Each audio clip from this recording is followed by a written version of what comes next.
A once secret air base in the Nevada desert is marking an unofficial anniversary today. Area 51 was one of the most secretive places on the planet, but that anonymity vanished forever because of what happened 25 years ago. A controversial electronics whiz told a fantastic tale during a TV interview, and the story still reverberates today. The I-Team's George Knapp played a part in what became an international sensation. He's here with an update. Setting the stage, Dave, you might not know this, but 25 years ago, a young anchor woman named Paula Francis and I were prepping for the 5 o'clock news when we learned that our scheduled live interview had canceled. We placed a call to aviator John Lear to ask if he could get a friend of his to fill the spot, a guy who reportedly worked out near Area 51 and had seen flying saucers out there. It sounded outrageous at the time, but that interview with Bob Lazar turned Area 51 upside down. We coaxed a reluctant Lazar into returning to Las Vegas to talk about it. I don't know. Sometimes I really do regret it, and I almost feel like apologizing to him, saying that, you know, I'm sorry I let things out. Can I have my job back? 25 years after he was forever transformed into Bob the UFO guy, Bob Lazar says he regrets ever talking about flying saucers or a secret base in the Nevada desert or any of the things that made his name known all over the world. If there isn't a day I don't get emails, and, you know, I try and get this across to him. Look, I don't even want to talk about it anymore. You know, well, I don't believe the story. Great, pass it around. You know, I really don't want you to, because it makes life difficult for me. A quarter century ago, not many people outside of Nevada had ever heard of Area 51, the mysterious base 100 miles north of Las Vegas, a place the government said didn't exist. It was the location of choice for all manner of black projects, spy planes that were kept secret from the public. And that's my driveway, that's Bob, that's Gene Huff, and Bob's wife Tracy and Chris. And we're just waiting there for 5 o'clock to roll around. Former CIA pilot John Lear remembers the day that Area 51 became a household name. This is home video he shot as a KLAS news truck prepared to broadcast a live interview from Lear's home. Lazar was understandably nervous. Yeah, he was nervous because he was putting it all out on the line there. And here he was going to, you know, reveal all this secret that he'd signed, you know, that he was going to never tell anybody. It's not only a crime against the American people. In the interview, Lazar's face was hidden, and he used a pseudonym, Dennis, which was the first name of his boss out in the desert. Well, there's several, actually 9 flying saucers. Lazar claimed he worked intermittently at a location called S4 south of Groom Lake, the main facility of Area 51. He said the hangars had been built into the side of a mountain disguised as desert, and inside were a set of 9 flying saucers. Months later, he revealed his identity to the world and said the technology he'd worked on was from somewhere else, that it was being taken apart to figure out how it worked. The reason that they're round and have no sharp edges is to contain the high voltage. When you get yourself in position, the information exploded like a bomb, and in the quarter century since then, the world has beaten a path to Area 51's door. Every major news organization in the world has written stories. The base has inspired documentaries and TV dramas.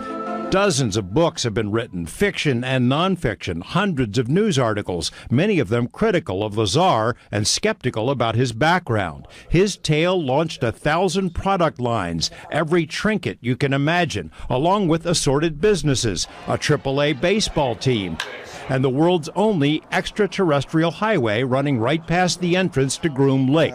President Obama recently made a point of publicly acknowledging Area 51. What's really going on at Area 51? And former President Bill Clinton told Jimmy Kimmel he'd looked into those stories about space aliens. So first I had people go look at the records on Area 51 to make sure there was no alien down there. Even the Kardashians have made a trek out into the desert. That's a security guard.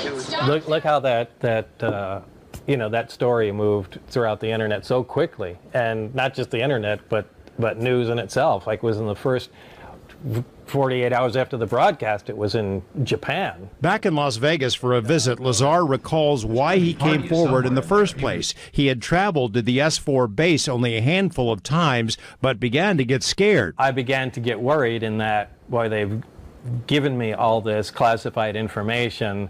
They're not calling me anymore. They won't take my phone calls. And in the meantime, apparently they're deciding what to do with me. Look how bright it's getting. Look at it now. For a variety of personal reasons, Lazar couldn't keep the story to himself. He shared his tale with John Lear and Gene Huff. They and a few others made treks out to the outskirts of S4 because Lazar said he'd learned when the test flights of the saucer would take place. 3 weeks in a row, a glowing object appeared over the mountain. Look how bright it's getting. Look at it now. And just a few minutes ago, we saw one of the government extraterrestrial UFOs. The time when Bob said there would be a test, there was a strange light jumping around in the sky above the location where he said it would be at the time and date he said it would be. You know, here, the craft took off when I said it was taking off from past the mountain range, which was Papoose Lake, S4, south of Area 51, you know, in a restricted area. So it's not like anyone was out there with a model plane or anything. And,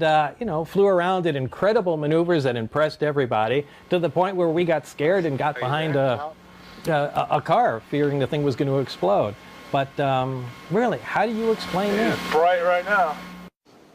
Lazar has more than his share of critics, including the poobahs of the UFO community who think he made it up. And he has holes in his background that have yet to be filled. But to date, no one has yet been able to explain how he knew those test flights would take place out there. Tonight at 11, we tag along as Lazar takes a tour of the Area 51 Museum exhibit that his story inspired. And over the next few days, we'll be adding material to our website, including the original series that we broadcast and some extended excerpts from this most recent interview. You remember that day? Has he ever backed off those original claims? No. Really Tells the same story right now. There you go. I saw a clip of our interview in Amsterdam in 1997. Never That dies. was a shock. Great job then and great job now, George. Thanks, George. At 11, with Paula Francis and Dave Crevassier. The news of Southern Nevada is now. It's been 25 years to the day since a live interview with a shadowy guy named Dennis changed everything for America's most secret military base. Dennis turned out to be a Las Vegan named Bob Lazar, who claimed to work at a secret facility built into a mountainside just south of Area 51. The story started a UFO stampede that continues to this day. Lazar has tried to put the flying saucer stories behind him and has been discredited in the eyes of some critics, but it is a story that simply won't go away. We coaxed Lazar into talking about the last quarter century of UFO craziness. The I-Team's George Knapp has the story. What better way to unwind after a long day than a glass of Groom Lake red wine from the Ailey Inn? Maybe spend a few minutes staring at the paintings you picked up at the Area 51 art show, while perhaps listening to the Bob Lazar music video. The story that Bob Lazar told 25 years ago this week has gone around the world many times over, inspiring books and TV shows and movies. Who knew that Indiana Jones' warehouse is at Area 51? That sound you hear means Agent Black will be waiting for you. You're too nice. Another repository of Area 51 lore is the exhibit at the Atomic Testing Museum. While in town recently for our interview, Lazar took the tour. I guess I have to get a picture of that, too. It was a little surreal watching Bob Lazar as he saw tape of the first interviews he ever gave about his time working at S4. Later, as we plowed through boxes of paperwork about his claims, Lazar reiterated his preference that people don't believe his story. Look, I am not out there giving UFO lectures, producing tapes. This is not a business of mine. I am trying to run a scientific business. And if I'm the UFO guy, it makes it really difficult. It's to my benefit that people don't believe the story. These days, Lazar and his wife operate a scientific supply firm in Michigan. He's received media coverage because of the odd stuff he sells online, but not everyone has made the connection to Area 51 and the stampede he started back in 1989 when he told of working at S4 south of Area 51, where he saw flying saucers so advanced they had to be from somewhere else. This is a model of the reactor he says was able to generate its own gravitational field, powered by what he called Element 115. Barry turned on the reactor, which was a flat plate and half of a basketball essentially on it, just a hemisphere. And once it was activated, you could not touch the sphere. You put your hand on it, and just like the like poles of a magnet, exact same type of force. He had a little golf ball, and we dropped it on it, and it never hit the sphere and fell off, and then we threw it at it and it rebounded and knocked the ceiling tile out of place. But it was that alone is something amazing. Look, that can change everything we know today. The story exploded among UFO researchers and just as quickly led to questions and denouncements. The I-Team confirmed Lazar had previously worked at Los Alamos National Lab, but we also reported his claimed education credentials could not be proven. UFO experts, including physicist Stan Friedman, also dug into his background. I say, here's a bright guy. I did a lot of checking on him. I find a lot of things didn't check out. That doesn't mean I disagree with everything he ever said or that he was a liar all the time. It means that I can't buy the story as presented. What all he did out there, I don't know. Lazar says there's no end to the questions, and even if he could prove he worked at S4, someone would say he must have been the janitor. So he generally avoids the topic altogether. Oh, you want some of the fame. What, the fame? There's no big dump truck dropping money off at my house every Thursday night. I'm not out for any fame. I really have better things to do. Generally, people have to twist my arm to come out and do things like that. As you know, you're the arm twister. Those who were around him at the time the story broke or took the trips into the desert to see the craft fly above S4 say you really had to be there. Did you see that move it did? There's a MUFON moron that calls me every once in a while, and he says, well, you don't still believe that guy, do you? And I say, I lived it.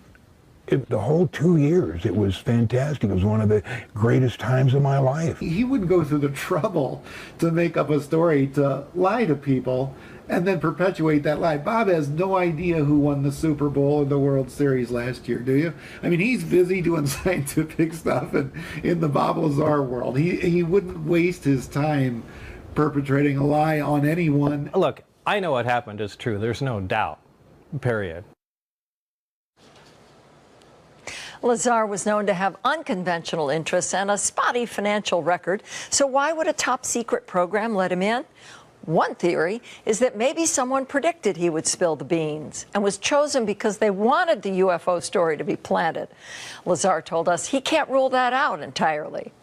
We're putting together a special Area 51 section on our website, and we'll be adding material to it over the next few days, including extended excerpts with the most recent interview. And by the way, the Area 51 exhibit is having a grand reopening this Saturday. That alone is something amazing. Look, that can change everything we know today. Just having a machine to produce artificial gravity. Because look at what that does. We know gravity, space, and time are all tied together. There are your shields, like on Star Trek, that deflect micrometeorites. There is your protection from radiation without heavy shielding. There is something that, with an intense enough focused field, you can actually bend space. And there is something that can actually alter the flow of time. I mean, that's the missing piece of pie. Didn't they actually freeze a candle? A flame for yeah, now that's when it was connected to the gravity amplifiers where they could focus it, and They froze a candle? Yeah, they had a candle lit. To set it up for you, again, there's a large, in the craft itself, there are 3 long pipes. I'd say, well, I don't know about, what's that, 3-4 feet in diameter, maybe 5 feet long. Anyway, they dangle, the 3 of them, at the bottom of the craft. These produce gravitational waves, and they can focus them to a point or spread them apart. Those are what you call the wave guides? Yeah, okay. Yeah. They're part of the power source control mechanism and the wave, well, the wave guide is what I actually call the interlink between them, but that's the gravitational engine. They had one of those devices out along with the subsystem that connects it. So they can produce the power from the reactor, it runs the gravity amplifier, and they can focus and change the gravity beam that comes out of it. They took, speaking of Barry, took a candle, put it close to the mouth of it, lit it, a normal flickering candle flame, and then activated the reactor. The gravity wave came out as expected, and the candle flame remained luminous and stopped moving. And Which I mean, defies physics. yeah, because The look, if it's going to photons- freeze it, the photons should stop being emitted. If it's going to, change the characteristics. Look, how can the combustion continue to take place without the convection inside the flame? Because actually, the reason a flame is elongated is not really because of heat, it's because of gravity. Because gravity pulls down and, convection moves flames upward. It's why in a zero gravity environment, flame is a ball. Obviously, there's nothing to pull things around. But anyway, if you negate the gravity around it, why is it still pointy? How can it still be making light? And why doesn't it move? Well, I mean, from what Barry said, it's not just gravity, but it's also time locked. You've distorted froze a frame of time. Yeah, they essentially froze a piece of time there. And what do you say? I mean, it's empirical evidence. You're looking at it. It's not you a. could see it. It doesn't make sense that you could see it. And look, the stuff I saw there was the most unbelievable, literally, because it defied what we knew as physics. And at least I thought it did. And maybe what we knew was a little incorrect and just needed viewing from a different angle. They finally did synthesize element 115 that had the properties that I stated. But it wasn't stable. Yeah, it wasn't stable. Now, each element has isotopes. For instance, let's talk about hydrogen. We're all familiar with hydrogen. Hydrogen has 3 isotopes. They're all hydrogen. There's hydrogen, protium, be the technical name, deuterium, and tritium. Well, tritium is a radioactive hydrogen. Deuterium is another stable isotope of hydrogen, and regular protium, ordinary hydrogen, is the hydrogen we all know. They're all hydrogen. They have different amounts of neutrons in them. They all have 1 proton, which makes them hydrogen. Now, this is true for all elements. You can have the amount of protons in them determines what element it is. So element 115 has 115 protons in it. It's element 115. Now, depending on the number of neutrons it has, it will still be element 115, but it can be any number of isotopes of it. 115 undoubtedly has, many isotopes of it. We've synthesized 115. We made 1 isotope. We have a radioactive one. Now they just need to continue on working with it. I mean, they made just a few atoms, but we'll see what other isotopes they come up with. One of them or more is going to be stable, and it will have the exact properties that I said. Or could we make it? Or does it have to be natural? As you speculated about that Well, before. it's natural. It'd be difficult to find it. I do not think you can make that synthetically. It's just, it takes too much time. I mean, to make, an ounce of it or even a gram would take a tremendous amount of time because not all the interactions are successful. I mean, you can bang particles together all day long and one may get stuck and then you've got an atom, and how do you contain, this single atom? So how do we get 500 pounds of it? Where'd that come from? Well, it had to either be synthesized by the extraterrestrials that bought it in the first place, or, maybe there was a location where they came from where, look, this was a naturally occurring material. We know that all the material in the universe, essentially all the atoms of all elements, came from hydrogen. I mean, all you really need is just atoms of hydrogen to make anything. Once they start collecting together large quantities of them, gravity just begins to push them together under their own weight. As long as you have enough hydrogen, that'll continue until they finally crush down and ignite and produce a fusion reaction. And that starts a star. Once the star is burning, it begins to produce helium by fusing. So now you have another new element. Well, this continues on until the star burns out, begins to collapse. And when large enough stars finally do, they crush down, produce supernovas, and then produce a whole host of every element on the periodic chart, far beyond what the numbers we're used to, beyond 115. And, you know, maybe some of these, that's where all the gold, all the uranium, every element you have ever come from, including every cell in your body, has come from supernovas. That's the factory that makes elements. So if there was a location somewhere else that had bigger stars, multiple stars, that burped out more heavy elements than, you know, our local system did, maybe this is common and you can find stable 115 like we mined for gold on, you know, on our planets, or uranium. It just depends. If they were lucky enough to have exotic materials like that, I find that easier to believe than somebody built a machine to manufacture such a difficult material. So it's sort of like a Rorschach test. Aha, they made 115. He was right. It really does exist. Somebody who doesn't want to believe it says 115 doesn't behave anything like Bob Lazar said. It's sitting around in a pile of 500 pounds or something, right? I mean, it's sort of like that. What is the... Right. You have to, I mean, you just have to start accumulating, whether you believe it or not, and I personally, again, I prefer you don't believe it. You know, just begin accumulating the facts that you can, you know, you can verify, and really be careful. But that drives them crazy. I mean, That's you need fine. to answer this. Now, I need an answer. How many times do you get that in a week still after all this time? I get, there isn't a day I don't get emails, and, you know, I try and get this across to them. Look, I don't even want to talk about it anymore. You know, well, I don't believe the story. Great, pass it around. You know, I really don't want you to, because it makes life difficult for me. I'm trying to do serious research. You know, I've got contract with governments and other companies for R&D work, and aside from, you know, other scientific interests, and I want this divorced. Look, if I went and did everything I can to prove my story and reached a tipping point for where people like Stanton Friedman and, you know, people along those lines said, you know what, this is beginning to look factual. Do you know how that would annihilate me? That would destroy my business. It would make it impossible for me to operate.